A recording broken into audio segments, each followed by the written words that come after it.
সব সময় চাইছি দাও দাও দাও, আরো দাও আরো দাও আরো দাও। ভগবান বলছে নাও নাও, প্রসাদ দিচ্ছে রাধারানীর মানুষ সব প্রসাদ দিতে বলছে। তো দেখুন জীব অভাব রয়েছে, কিসের অভাব?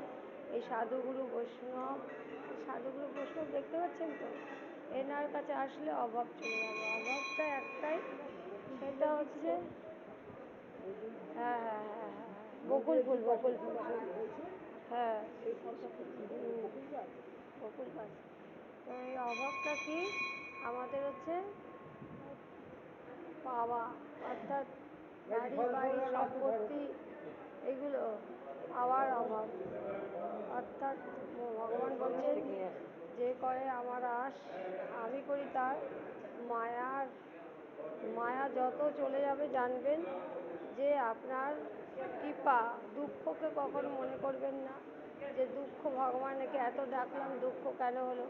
দুঃখ হচ্ছে সোপান, সিঁড়ি।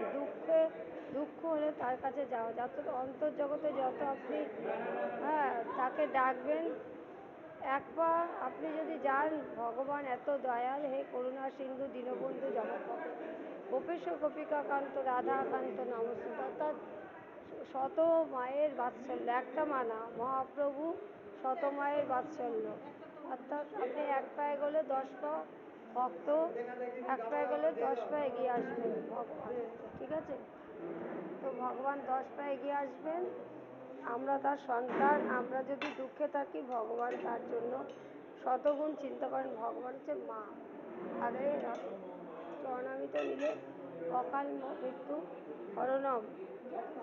তো আজকে নীলষষ্ঠী, আজকে আমরা মহাদেবের পুজো করব। তিনি বৈষ্ণবং যথাসম্ভব, বৈষ্ণবং যথাসম্ভব, অর্থাৎ মহাদেব একমাত্র বৈষ্ণব।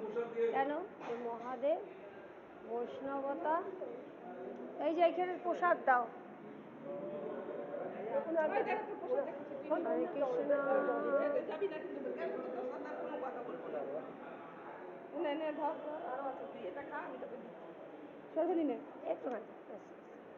রাধে রাধে। দেখুন ভগবানের কাছে আসলে সব অভাব মিটে যায়। অর্থাৎ ভগবানের দর্শন করলে আপনার সব অভাব মিটে যাবে। দেখুন আমরা নীলষষ্ঠী মহাব্রত, অর্থাৎ মহাশিব মহাবিষ্ণু অবতার শ্রী অদ্বৈত চন্দ্র, অর্থাৎ এই মহাদেব সেজেছেন। মহাদেবের আজকে পুজো হচ্ছে। হর হর শম্ভু, সৌভর তাপর, নিউ লাইট নিউ হয়ে, অর্থাৎ নতুন আলোর সন্ধান পাবেন। রাধে রাধে। যিনি পঞ্চমুখে রাম নাম করছেন, রাধে রাধে।